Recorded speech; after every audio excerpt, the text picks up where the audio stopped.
Donkey Kong Country Tropical Freeze is, at least to me, the absolute gold standard when it comes to 2D platformers. Not only did it succeed in doing everything it set out to do, but it did it in a way that has made me look at 2D platformers differently all these years later. Now, if you know me, you know that I can sit here and I can ramble for hours and hours and hours about Nintendo, Donkey Kong video games, movies, etc. But I broke it down into 5 main points as to why I think Donkey Kong Country Tropical Freeze is the greatest 2D platformer ever made. So sit back, relax, grab some bananas, and let's get started.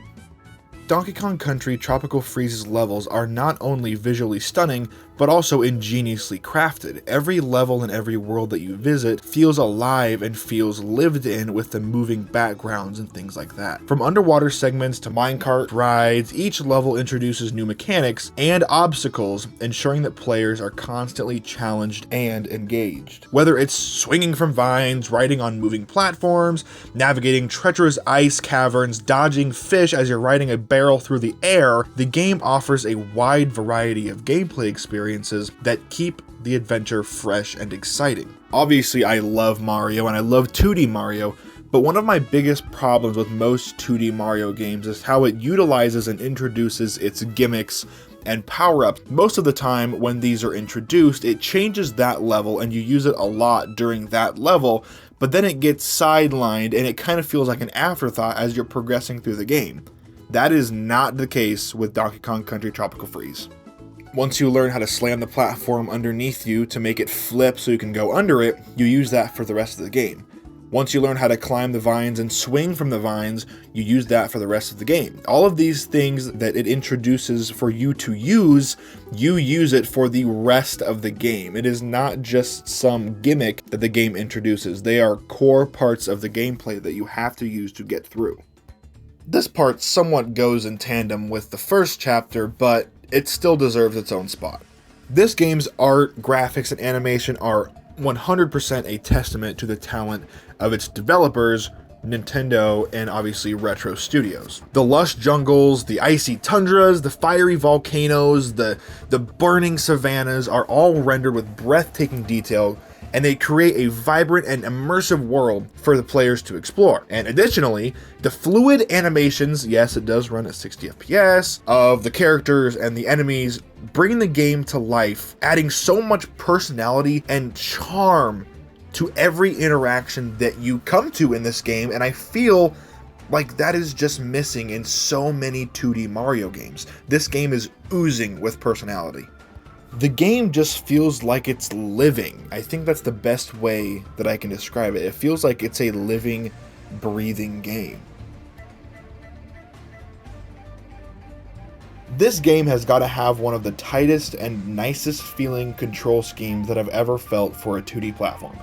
In the Donkey Kong Country games of the past, grabbing things was usually bound to the Y button, but in Tropical Freeze on the Switch, it is bound to ZR and ZL, the bottom triggers, which feel so much more organic, I guess. It feels better, and it feels more natural than having to move my finger if I'm trying to make a jump while also grab it. It's easier to just use my pointer finger on the trigger, so that was a nice touch. I know a lot of people didn't really like it, but I love it. Tropical Freeze somehow strikes the perfect balance between accessibility and difficulty. Yes, this game is difficult, as are most of the Donkey Kong Country games. It's part of their appeal. The game is certainly challenging, but it never feels unfair thanks to its tight controls and well-designed levels. When I die in this game, 99% of the time, it is my fault. Every jump that I make, every roll, every attack, it requires a lot of precision and good timing, and it rewards the players, like me, like you, who take the time to master the mechanics of the game. And there is sometimes an overwhelming sense of accomplishment that you get when you overcome a particularly tough sequence or a difficult boss, and it feels so incredibly satisfying, and it kept me coming back. Like, I played through this game, and I think 3 sittings. I did it all because it just felt so rewarding. Is this game challenging? Yes, absolutely it is. But hot damn, it's rewarding. For those of you who didn't know, David Wise is pretty much the godfather of video game soundtracks, at least in my opinion. He did Donkey Kong Country 1, he did Donkey Kong Country 2, he did some of Donkey Kong Country 3, and he did not participate at all in Donkey Kong Country Returns. However, he came back and scored this game, Donkey Kong Country Tropical Freeze, and the score could not be better. His work here, in my opinion, is his absolute best, and it's nothing short of phenomenal.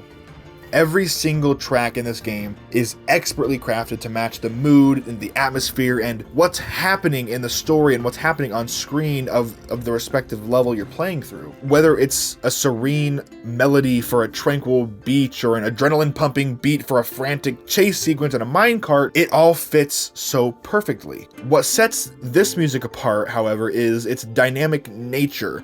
The tracks seamlessly transition between different layers and variations based on the player's actions, much like if you're up on land and then you go into the water, it might play that same track with like an aquatic filter over it, or it might play an entirely different track altogether.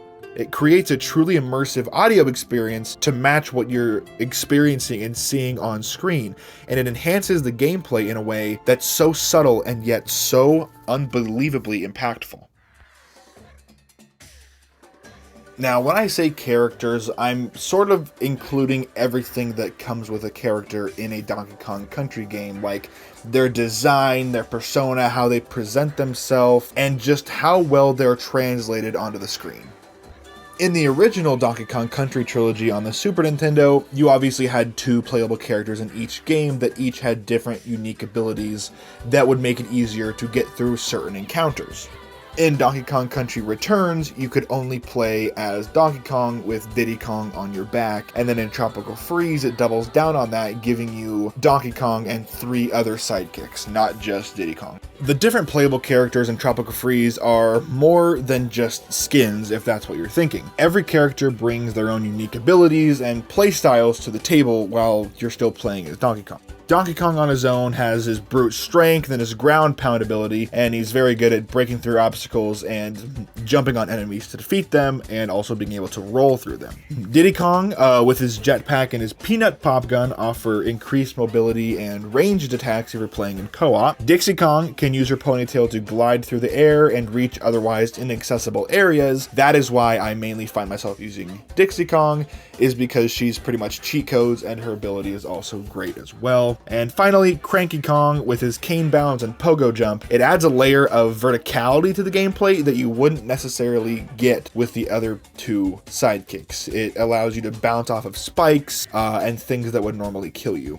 Each one of these characters feel distinct and balanced from one another, while also giving players the freedom to choose the one that best suits their playstyle and the way that they want to play. If you couldn't already tell, I think this is a perfect game. From the controls, to the level design, to the music, to the characters, and the story that you go through, everything works perfectly in unison, and I could not ask for a better 2D platformer in my favorite franchise of games ever. Trust me, I could go on and on raving about this franchise, these characters, this game, but I wanted to keep this somewhat short. There are plenty of super long, deep dive video essays on YouTube. I wanted to keep this somewhat short and digestible and just tell you guys how I feel. And that is exactly what I did. Leave your guys' comments down below. Thank you guys so much as always for watching, and I will see you guys in the next video. Take care.